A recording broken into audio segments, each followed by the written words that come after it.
And says, and that has been said before, he is going to want to burnish his credentials. He is going to want to. 아이고야. 네, 안녕하세요. 매일매일 운동하기를 실천하고 있는 동탄 왕코입니다. 오늘은 7월 7일 목요일이에요. 오늘도 새벽 출근하고 수영 갔다가 영화원 갔다가 이제 집에 왔습니다. 풀코스죠. 일명 풀코스. 회사, 영화학원, 수영. 풀코스예요, 풀코스. 오늘 뭐 비가 엄청 많이 온다고 했었는데 오후 내내 흐리고 비는 아직 안 왔어요. 엄청 쏟아질 것 같습니다. 지금 CNN에서는 영국 총리가 사퇴한다고 하네요. 브리스 존슨, 우리 존슨 형님. 예. 막 말이 많았죠. 막 여러가지. 예. 뭐 일을 잘하는 거 못하는 거 상관없는데 진짜 저렇게 저 자리에 있으면은 진짜 행동 하나하나를 다 조심해야 되는 것 같습니다. 네. 네.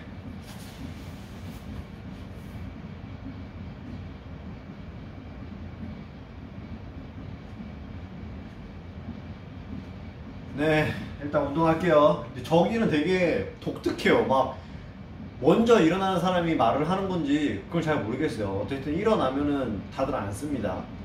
네, 운동하겠습니다. Okay, let's just listen in to the Commons quickly because they're really. There's a cabinet minister there speaking. He's, how much does he know? We don't really know. The conversations are, at the top level at the moment, and probably between the Queen and Boris Johnson. But he is trying to answer what questions he can with members of Parliament about what's going to play out from here. Let's just hear a bit because we're getting a sense of their concerns. Take this back to the Prime Minister and urge an urgent resolution and inform the House as soon as possible. The Prime Minister will be speaking shortly. Olivia Blake. Thank you, Mr. Speaker. Clearly, the idea of the Prime Minister continuing as a caretaker will be worrying many, many people. But it's interesting to hear from the BBC that MPs are privately briefing that they're worried about issues, maybe half-jokingly, that the PM might take us to war to avoid leaving office. What are you going to do? What is going to be done to make sure that the opposition can hold a caretaking Prime Minister who has lost the faith of the country and his own government to account? May I gently recommend to the Honourable Lady that she does not listen to gossip and rumour. The fact of the matter is that responsible government in this country will continue. Mans. Very grateful, Mr. Speaker. Mr. Speaker, with the resignation this morning of the Secretary of State for Education, following on from her entire Commons ministerial team, the Education Select Committee never even got to ask her about her plans. Mr. Speaker, it's become abundantly clear to almost the entire population that the only functioning cabinet that there's been in 10 Downing Street for months, if not for a few years, has been the drinks cabinet. So when will the remnants of this government's front bench accept that they've been in collective denial for just far too long? Well, I think the Honourable Gentleman asked a rhetorical question, but I would say to him this, that this government will continue to function as the country would expect. Naz Shah. Thank you, Mr. Speaker. Looking at many Tory MPs in the lobbies and everywhere, looking at them, I'm using this word sadness. You know something, had it not been for the fact that each and every one of them on those benches upheld and let this Prime Minister carry on, he should have resigned. He should have resigned when Partygate happened. He should have resigned when Durhamgate happened. He should have resigned when his ethics advisor resigned. He should have resigned a long, long time ago. But each and every one of them kept him here, and now they're trying to take the moral high ground that he's finally on his way out. So I will not feel sorry for him. How do we hold them to account, Mr. Speaker, when there isn't a governing government? How does the opposition hold them to account? The people who put the Prime Minister in place are the 14 million people who voted in the general election for this Conservative Party. Marisha. Mr. Speaker, this is one of the greatest crises any of us can remember. And in the national interest, surely, even for a short period of time, till recess, we should work across benches to sort this crisis. And I don't want any laughter here, Mr. Speaker, but I have a great deal of experience in education. There's no education on a short-term period. I will be very happy to help.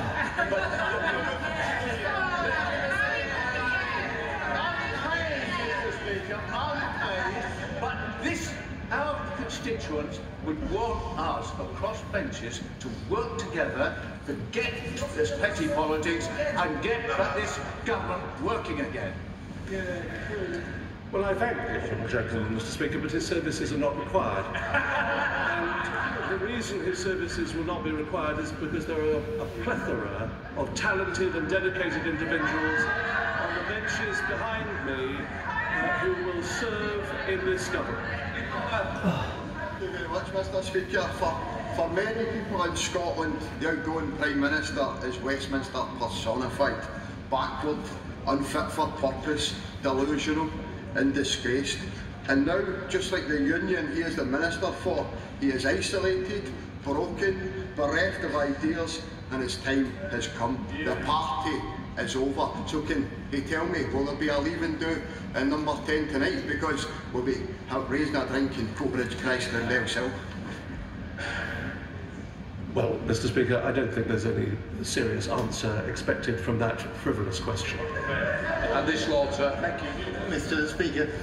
Given a majority of government MPs now say the Prime Minister lacks the integrity and honesty required for that post, can the Minister explain what is the basis for the Prime Minister staying in post for a further 3 months? I would recommend the honourable gentleman awaits a statement which is due from the Prime Minister shortly. Thank you very much, Mr. Speaker. The Minister will be aware that our constituents contact us about extremely important matters, and they contact us when they've explored every other avenue to get a resolution to their problems. And we write to ministers on their behalf. And I'm extremely concerned on behalf of my constituents about what this means, not only for the casework that we have already sent to ministers, some of it of extreme importance for people's actual health and survival, but also going forward. It's untenable, what the Prime Minister says. You get a taste there, really, of the conversations going on here in Westminster as we await Boris Johnson to come out at 10 Downing Street and announce his resignation. We know it's happening, we don't know the terms of it, and that's what the debate really is, whether or not Boris Johnson should be the caretaker Prime Minister until a new leader of the Conservative Party is elected. With me is Stuart Andrew. You were a housing minister until yesterday, so you were part of this great resignation. And it's very depressing, actually, all of this, isn't it? Because it's, I mean, we're an international network, and frankly, British politics looks like a complete mess. It's not great, it's not very dignified, but you know, one thing, we have been through similar difficulties in the past, and I think one of the things we can do is very quickly get back to some sense of normality, and of course we've got to go through the leadership election, but the functioning of government is really important. I think that should be our focus now, and I hope that that will resume fairly quickly. Just a thought on what one MP said in the middle of all of that, saying that there are reports around that Boris Johnson might start a war to avoid leaving Downing Street. Obviously, you're going to say that's not realistic, but it does speak to the atmosphere and the view of the current Prime Minister. Do you know, look, I had to make a principled decision yesterday. I sort of wrestled with my conscience probably for a bit too long, if I'm being honest, but equally, I think now we've got to be very careful with the sort of tone of language we use. Those sorts of claims, I think, are not helpful. They're pretty dangerous. People are already focusing on concerns that they have with their own household incomes, the real cost of living pressures that they're facing, and concern about what's going on in countries like Ukraine. So I think we've got to be really careful. The grown-up politics is now needed. So you're talking about transition. In the, traditionally in this country, transition would mean the Prime Minister would stay in office until a new leader is elected. These are unprecedented times. That's not the consideration right now. It seems that every MP is talking about getting a different interim Prime Minister. Is that your view as well? So my main focus, if I'm being honest, is a return to functioning government. You know, there are an awful lot of ministers who have gone. And they're not going to come if he's the interim. Well, maybe if they know that he's definitely going, they might well do. But you know, I think that is a debate we need to have. We need to, you know, it is what normally happens when Theresa May resigned. She continued as Prime Minister until the leadership election was over. So, but you know, I think that is a debate we need to have probably fairly quickly. We need to bring some certainty to the situation now, rather than, you know, continual state of flux, if you like. The only person everyone seems to agree on is Dominic Raab, because that's his role, right? He steps in for the Prime Minister. But what if he's running for leadership? Well, I mean, there's nothing. I don't think there's anything within the rules that would. I'm told that he wouldn't be able to. How can he campaign as Prime Minister? He can't be Prime Minister and campaign at the same time. Really, technically, we will be electing the leader of the party. Yes. He could, I think. He had a bit of an advantage, wouldn't he? Well, he would. I'm sure he would. But you know, and I suppose that does throw up the question about whether it is right for someone else to step in if they're going to be a candidate. Yeah, okay. So I think this is why I think we do need some careful consideration about what's happening. You know, it's not unprecedented for the Prime Minister to continue in that role until the successor is found. If there hasn't been any agreement on an interim, could he still come out and give his speech? Presumably he could. Because it wouldn't be his issue who takes over. Absolutely. I mean, you will wait and see what he is going to say. I suspect that much of this is perhaps what's going on behind those doors at the moment. But, you know, ultimately he's made the decision to resign, and now we need to focus on who the new leader will be and ultimately our new Prime Minister. You said you gave your decision about leaving government probably a bit later than you should have done. Reality is that the party did act too late, isn't it? Because it's in a terrible state now, and you could have come out before as much damage was done. Well, it hasn't been great, I'll be honest, but I think I do think we can repair it. You know, one of the things about the British Conservative Party is it is one of the most successful political parties in the world, and that's because, you know, when we know our backs against the wall, we do unite and we come behind and coalesce around a new leader, which is what we will do, and our focus must be on addressing those serious issues facing the country and ultimately thinking about how we campaign to win the next general election. How long it takes to rebuild, and it's taken years in the past when you've been in similar situations. Yes, I think, you know, we've learned a lot of lessons from post-97, and I think, you know, we do have an effective voluntary party. We have a really serious set of colleagues over there who have a lot to offer, and I think we can do this quite quickly. What you don't have is a very clear, you know, your succession planning has been appalling.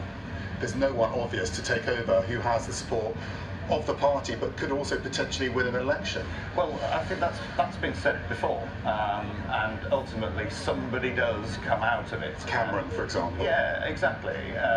Even Margaret Thatcher, you know, nobody thought she would be the Prime Minister, and she became one of the most successful leaders and Prime Ministers we have ever had. So I'm not that concerned that there isn't at the moment someone who's, you know, assuring to win, because I think they will emerge and we'll get behind them. Will you emerge? I think that would be highly unlikely. Okay.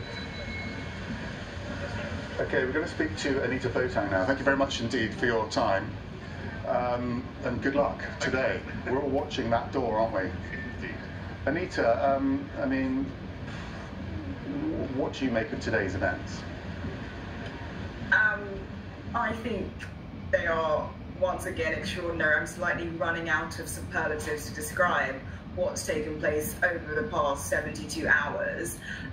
But I think I kind of felt like from the moment that the Northern Ireland Secretary, Brandon Lewis, a loyal and helpful lieutenant, decided it was time to resign at sort of 7 a.m. this morning, I think it felt as though the Prime Minister's preferred option of waiting for a vote of confidence to force him out was going to be derailed, and I think that now we've seen ourselves on that inevitable march to an announcement this afternoon. In terms of what you expect him to come out and say, you've got experience of being in the cabinet office, you've got experience of, you know, how they manage the messaging around these events. I mean, one thing that Boris does have to his advantage is his showmanship and his understanding of messaging in the media. And this is, you know, his keynote speech, right? So what will he be considering, and what do you think he will certainly have in this speech coming up?